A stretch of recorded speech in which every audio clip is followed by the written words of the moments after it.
Hey everyone. Seems like we're all kind of captivated by this whole Bitcoin thing, Yeah, especially with everyone talking about a big surge in 2024. sure. So we dove into this podcast episode. Okay. Bitcoin set to explode in 2024. How to profit from the bull run Right. from crypto revolution. Right. Lots to dig into. Yeah, it was a lot. And we really wanted to kind of go beyond just the hype, and Absolutely. really try to understand what's driving this whole Bitcoin buzz. Yeah, I think what makes 2024 so interesting is that you've got all these different factors kind of coming together at the same time. Uh-huh. You've got the halving coming up, which is a Okay. big technological event. Yeah, that halving thing really caught my eye. Yeah. It's kind of crazy to think that, Yeah. like, next April, the rate of new Bitcoin being created Right. gets cut in half. Exactly. And historically, I mean, that's had a pretty big impact on the price, Oh, absolutely. It's a big deal. hasn't it? Yeah, think of it this way.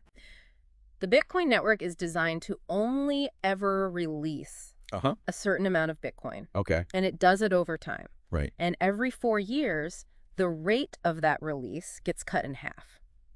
So it's like this pre-programmed supply shock. Okay. And from what we've seen in the past, yeah. during those previous halving cycles that reduce supply, Uh-huh. it can really put some upward pressure on the price.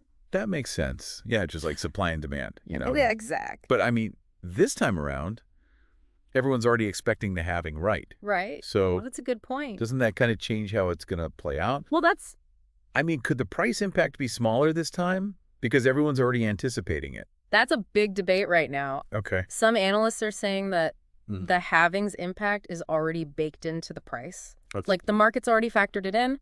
So it's not going to... And then there are others who are saying, Okay. no, it doesn't matter what people expect. That actual reduction in supply Mm-hmm. is still going to cause a pretty big price move. Interesting. So is it all hype, or is this halving thing really going to be like lighting the fuse on another Bitcoin bull run? I guess we'll see. We'll have to see.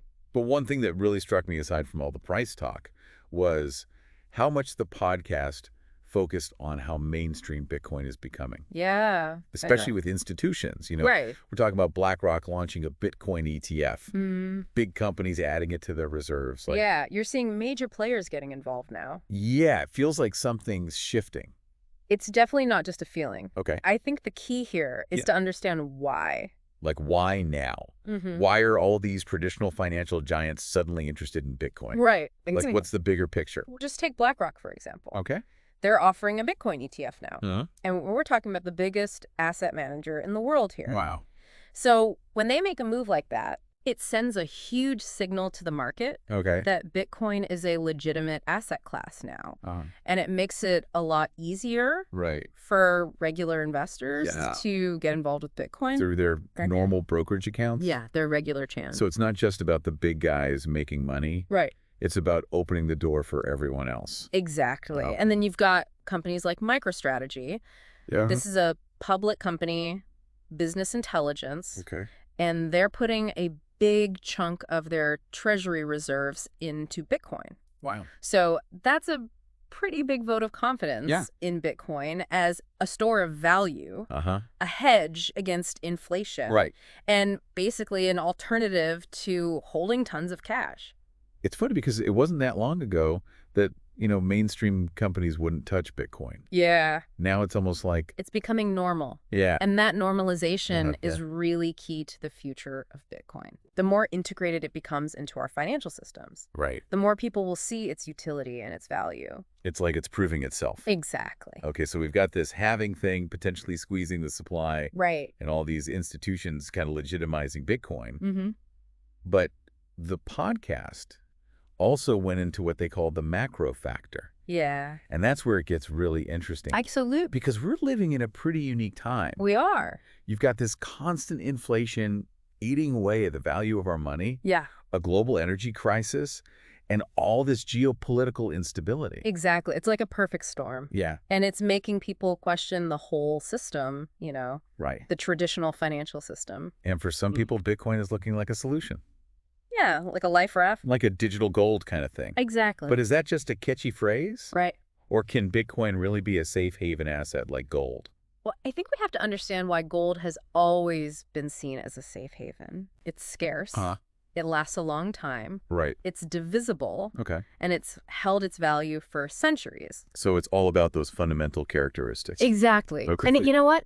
Bitcoin shares a lot of those same characteristics. Oh, really? It does. Like what? Well, there's a limited supply. Okay. Only 21 million Bitcoins will ever exist. Wow. It's easy to send anywhere in the world, Mm-hmm. and it can't be censored or manipulated. Interesting. Yeah. So you're saying that in a world where our traditional currencies are losing their value, Right.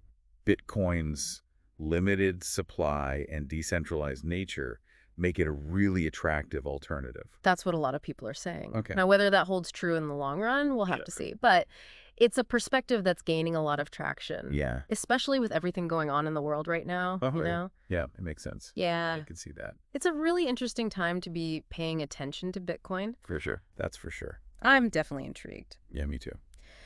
All right, so we've talked about the halving. We've talked about institutions getting involved. Right. And we've talked about this macro factor. Yeah. But with all this talk about bull runs and potential profits, let's talk about how someone might actually get involved with Bitcoin. Absolutely. It's a really fascinating time for Bitcoin, you know? Yeah. It's not just about the tech anymore. Yeah. It's about the whole context it's emerging in. It's like the traditional financial system is being put to the test. Right. And Bitcoin is this compelling alternative. Yeah, it's like a real-time experiment in how money evolves, isn't it? Exactly. But let's shift gears a bit. Okay. And talk about how someone might actually get involved with Bitcoin. Sure. Because, you know, we're talking about bull runs and profits, but someone listening might be thinking, right, okay, this is interesting, but where do I even start? Absolutely. The podcast talked about different approaches. Like just buying and holding. Right. Or more complex stuff like DeFi. So let's break those down a bit. Okay. First, buy and hold. Yeah, that's the simplest one. Yeah, it's pretty self-explanatory. You buy some Bitcoin and you hold on to it. You just kind of ride it out. Exactly. You ride out those price swings. Okay. The idea is that over time, Bitcoin's value will keep going up. Right. So it's a good strategy for people who are new to Bitcoin or who don't like a lot of risk. So it's like the set it and forget it approach. Yeah, pretty much. What about dollar cost averaging? Oh, that's a good one, too. The podcast mentioned that as a pretty low-risk strategy. Yeah, it's especially good when the market is volatile. Okay. So instead of investing a big chunk of money all at once, right, you invest smaller amounts at regular intervals. Like every week or something. Exactly. Yeah. That way you average out your purchase price over time. So even if the price is going up and down, you're steadily accumulating Bitcoin. Gotcha. That makes sense. Yeah. They also talked about DeFi, though. Right. And I got to be honest, I still don't really get what that is. So DeFi stands for decentralized finance. Okay. And it's basically a whole financial system built on blockchain technology. Oh, wow. Yeah, it lets you do things like lend and borrow money, trade crypto and earn interest. Okay. But you do it all without banks or other traditional institutions. So it's like taking all the power from Wall Street and giving it to regular people. That's a good way to put it, yeah. Yeah. DeFi is all about transparency, control, and accessibility. And it's moving really fast. Like what kind of stuff are we seeing in 2024? Well, we're seeing more advanced protocols, algorithmic stablecoins, decentralized prediction markets. It sounds really powerful. It is. But also kind of overwhelming. Oh, for sure. Especially if you're just starting out with Bitcoin. Right. So what are the biggest risks and rewards with DeFi? Well, one of the biggest risks is with smart contracts. These are the contracts that power all the DeFi protocols. Right. And if there's a problem in the code, you could lose money. So it's important to understand the tech and the specific protocols you're using. Absolutely. You have to do your research. Okay. And it's crucial to manage your risk. Right.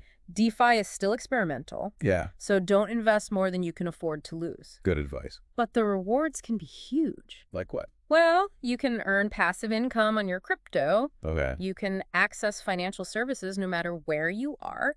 And you're part of this rapidly growing ecosystem that's really pushing boundaries. So it's like a whole other world within Bitcoin. Exactly. Wow. It's pretty amazing. Okay, so we've talked about different investment strategies, but the podcast also touched on this idea of supporting the Bitcoin ecosystem. Yeah. So what does that even mean? Well, it's about actively participating in the network. Okay. And helping it grow and become more secure and decentralized. Okay. There are lots of ways to do this. Like what? You can run a full node, for example. Okay. Or you can accept Bitcoin as payment. So it's like putting your money where your mouth is? Yeah, if you believe in Bitcoin, Yeah. you can actually help make it a reality. Okay, so how does running a full node help?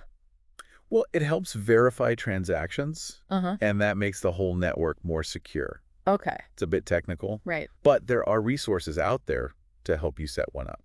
What about accepting Bitcoin as payment? That's a great way for businesses to support adoption. Right. The more businesses that accept Bitcoin, Yeah. the more useful it becomes in the real world. Right. And then more people will want and use it. Exactly. It becomes a real alternative to traditional payment methods. So it's a self-reinforcing cycle. Exactly. The more people participate, the stronger it gets. Right. And the more valuable it becomes. Precisely. And that's one of the most exciting things about Bitcoin. Okay. It's a movement driven by the community. Mm-hmm. It's not controlled by any government or corporation. It's a decentralized network powered by the people who use it. That's a powerful concept. It is. But like any new tech, there are always challenges. Of course. The podcast mentioned concerns about Bitcoin's energy consumption. Yeah. Can you talk more about that? So Bitcoin mining, the process that secures the network and makes sure all the transactions are legit, that does take a lot of energy. Yep. It's a ton of computing power, and those computers need electricity to run. So is Bitcoin bad for the environment then? Well, it's not quite that black and white. Okay. First, we got to think about the context. Mm-hmm.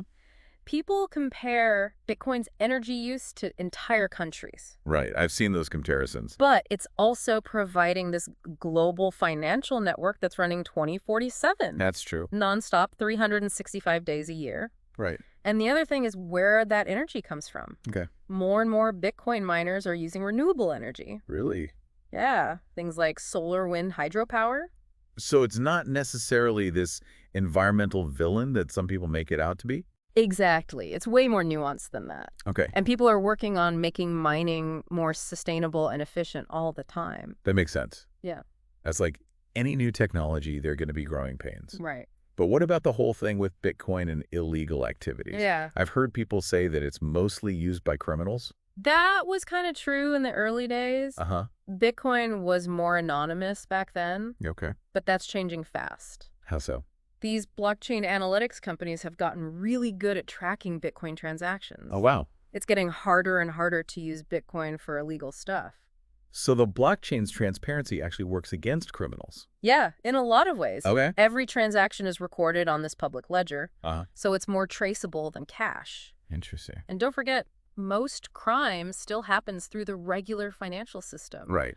Bitcoin is a tiny fraction of all that. Okay, so we've covered a lot. Yeah. The potential, the challenges, the myths, and the realities. Yeah. But even with all this info, it's still got to be hard for someone to decide if Bitcoin's right for them. It is a personal decision for sure. Yeah. It depends on your situation, your risk tolerance, what your goals are. Okay. But I think the most important thing is to be open-minded and do your research. Learn about the tech. Exactly. And make informed decisions. Yeah. Right. And remember, things change fast in this space. Uh-huh. What's true about Bitcoin today might not be true tomorrow. That's a good point. So stay informed, engage with the community, and be ready to adapt. Great advice. So as we wrap up this deep dive, what's the one key takeaway you want our listeners to remember? I think the main thing is that Bitcoin is more than just an investment. Okay. It's a tech innovation, a social experiment, a potential catalyst for change. Uh-huh. Will it reach its full potential? We don't know, Yeah. but it's already having a big impact on the financial world. It's like we're at the beginning of something brand new. Yeah. We don't know exactly where it's going, but it's going to be an exciting ride. For sure, for those willing to explore and learn, the possibilities are endless. Well said. So to everyone listening, we hope this deep dive has given you some insights and maybe sparked your curiosity. I hope so. Remember, the journey into the world of Bitcoin is just getting started. Yeah, Keep exploring, keep learning, and keep asking questions. absolutely. The future of finance is being written right now, and you can be a part of it.